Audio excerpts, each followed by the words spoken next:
today we're going to be talking about inside out. Alright? So this is the wrap up of it all, of Covey's entire thing. And it's a lot about understanding getting deeper communication. And the whole thing of being able, of being proactive, of putting first things first, of having time management, of truly understanding other people. And in order to do this, you need to be able to think interdependently and be able to truly be empathetic. So in this chapter, he talked about filling in the gap between stimulus and response, and creating deep communication.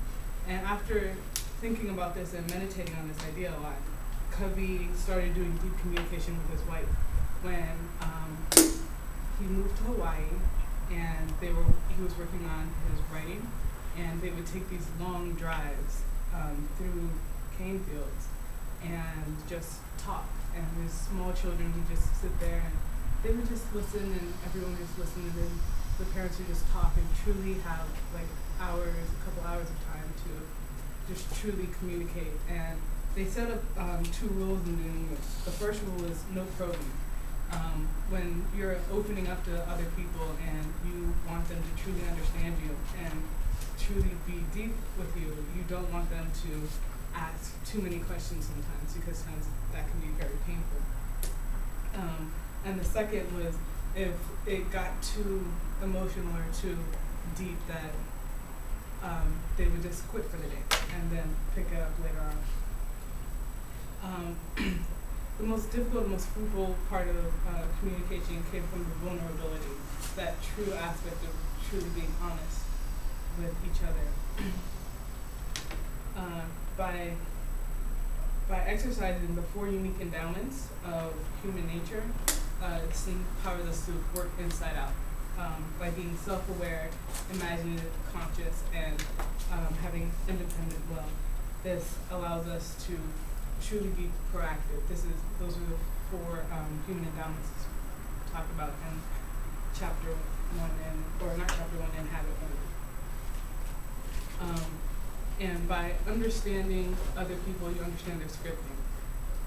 For Covey's wife, she had this obsession with this refrigerator company called Frigidaire. And his wife would not buy any other appliance. Like that meant that they were gonna have to drive for like an hour and a half to get into a big city so that they could buy this one brand name sort of appliance. And at first he was like, okay, whatever, major appliance, it's not gonna happen that often.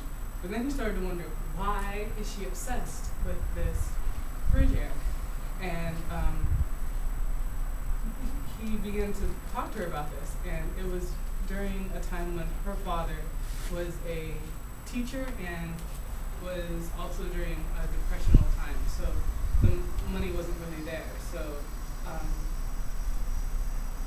he worked with Frigidaire, and they endorsed his inventory so that he had money. So he would come home and she would massage his feet and talk to him about the day, and she just realized how important that company was to their survival as a family. So it wasn't merely a company name, it wasn't merely a brand name, it was the experience that it had. So I'm gonna have you guys flip over the papers that are in front of you and talk to the person next to you and just get to know them a little better by going over these questions and just trying to understand where the deepness is behind it. You don't have to probe. Don't probe. Just think about it, where all that comes from. So I'm going to give you guys a few minutes to do that.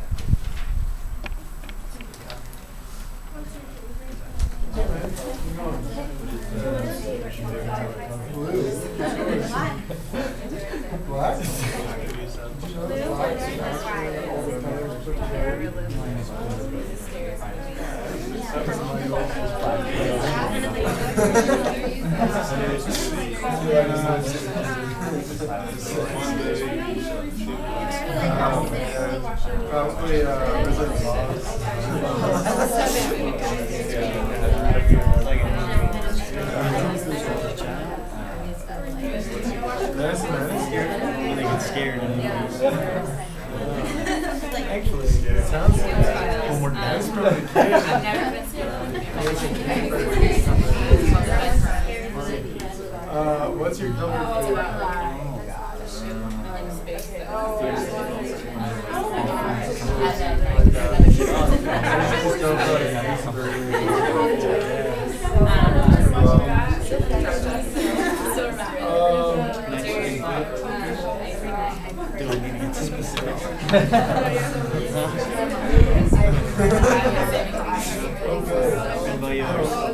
What spot of the location?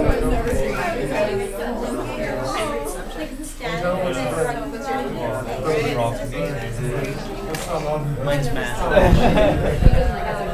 Wait, yeah, I really like you said about living a lot of different stuff. Like butterflies, yeah, obviously Mars is where I'm from whenever I go there.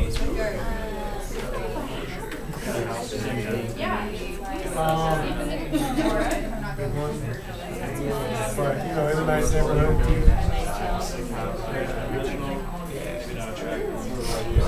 I'm not like really talking anything about the electricity part.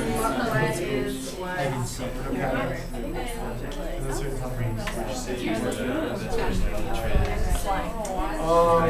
I've heard a lot of times that it's pretty friendly and outgoing.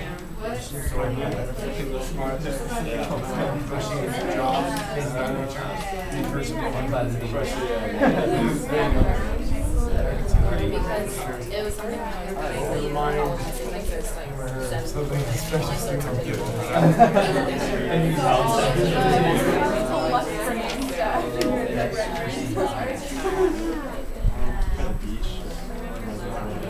There you go.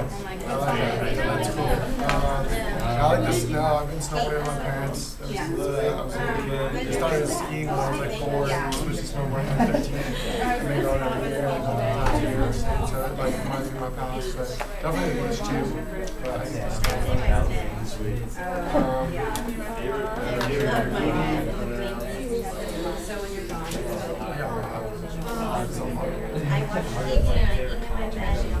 There you go. That's cool. Yeah, for sure. Alright, excuse me, fire done.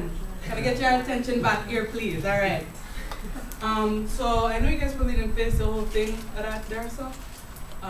But I'm just gonna continue on and you can continue your conversations after class. And by understanding your classmates better, you're better able to interact with the entire West Vermont community by being able to communicate better with the people in your major and communicate better with your groups in your dorms and campus and just creating a better community. And therefore, as teachers and as learners, you're able to be more transition persons. Person who changes the scripts transferred from one generation to the next. I have my maternal grandmother was able to do this. She worked on a farm for her entire life, and her father didn't allow her to continue schooling because they needed people to work and harvest. And my maternal grandmother would not allow any of her 10 children to do that.